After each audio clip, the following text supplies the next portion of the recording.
Now he shall feel the fury of the wrath of the gumfruit trees. Surely what no man have wanted, but what dark opal will soon suffer. Super suit. Did anyone think it was possible to have a suit that enables someone to shrink? No, I guess not. You did the impossible once, and we'll do it again. Yeah, honey!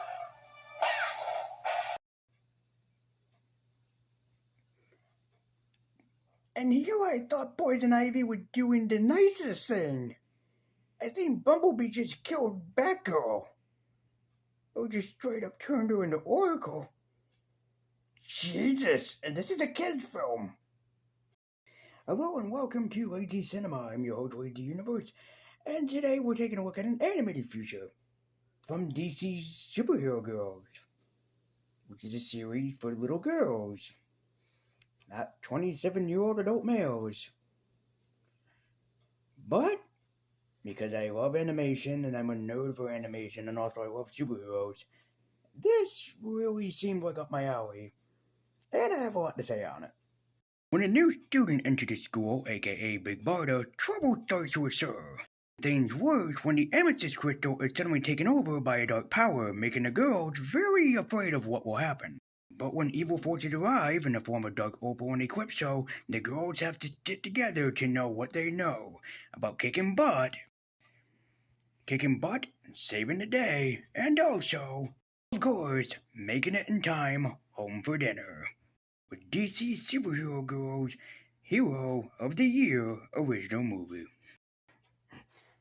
Now, don't let my appearance fool you. While I am a fan of superheroes, I do have my own fair share of superheroines, and definitely all the girls in this DVD or movie really are some of my favorite superheroines. You'll just have to guess which ones. But yeah, welcome to Lazy Cinema and DC Superhero Girls Hero of the Year. It's a decently short film, only 76 minutes long, so an hour and 15 minutes, but it's a damn good 15 hour and 15 minutes long. And it's a really good animated feature, too, done by executive producer Sam Register, and if that name sounds familiar to you guys, he's also the guy who did Ben 10. Just wanted to throw that out there. Also, people will probably be jealous I have this. Gonna put that down now. But anyways, the story really is not really much about Big Barda, aka the New God. It mostly focuses on the Amethyst from Princess Amethyst of Gemworld, of all things. Princess Amethyst of Gemworld is an old DC comic title, but you guys have to do your own information because I don't know anything about Princess Amethyst of Gemworld, truth be told. But it also reflects around Kara, aka Supergirl. And she's having memories about Krypton and her parents giving her to the planet Earth with her cousin Superman.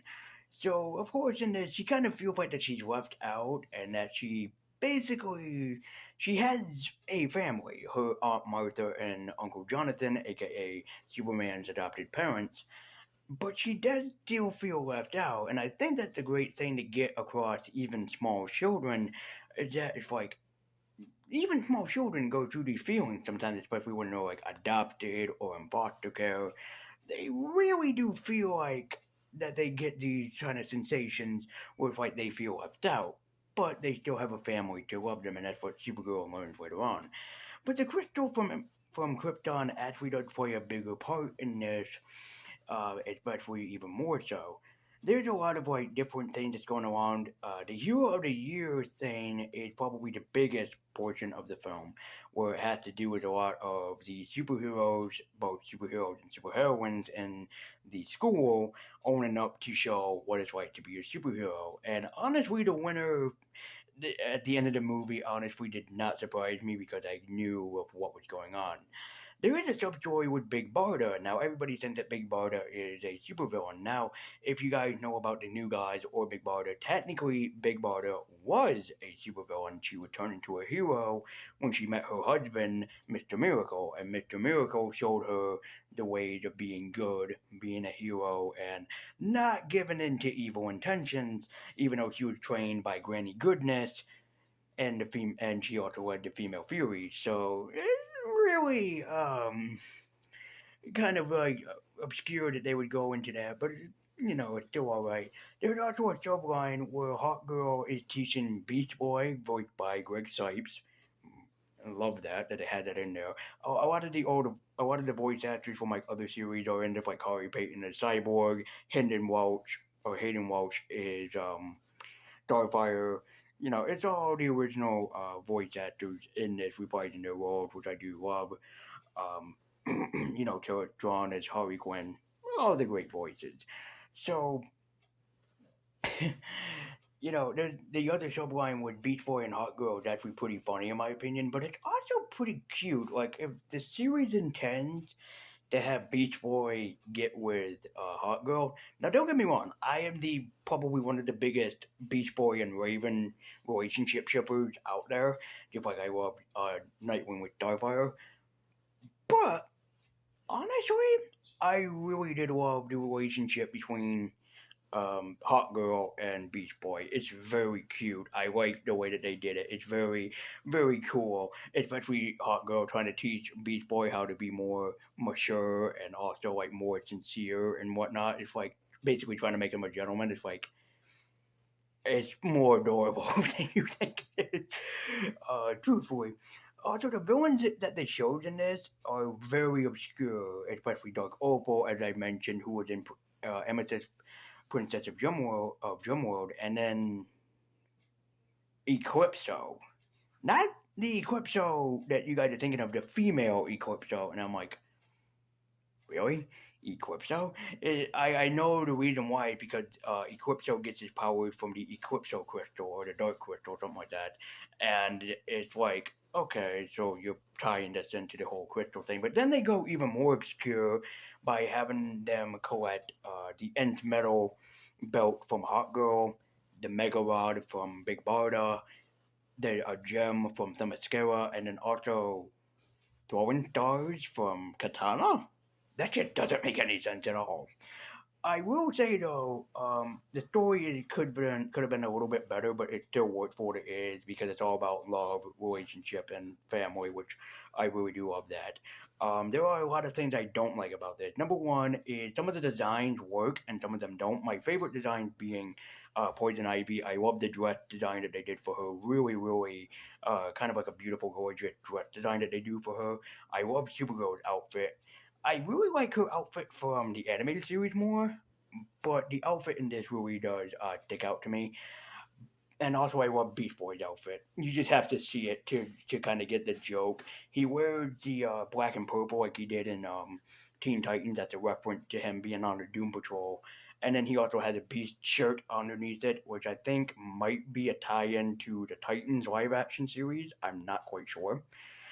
But I don't like Batgirl's outfit. I mean, I like her new 52 outfit. I also love the black and gold outfit that she has, but this one that they use is sort of like a combination of the 1966 Yvonne Craig outfit as well as like the new 52 spin on it. It doesn't work for Babs in this.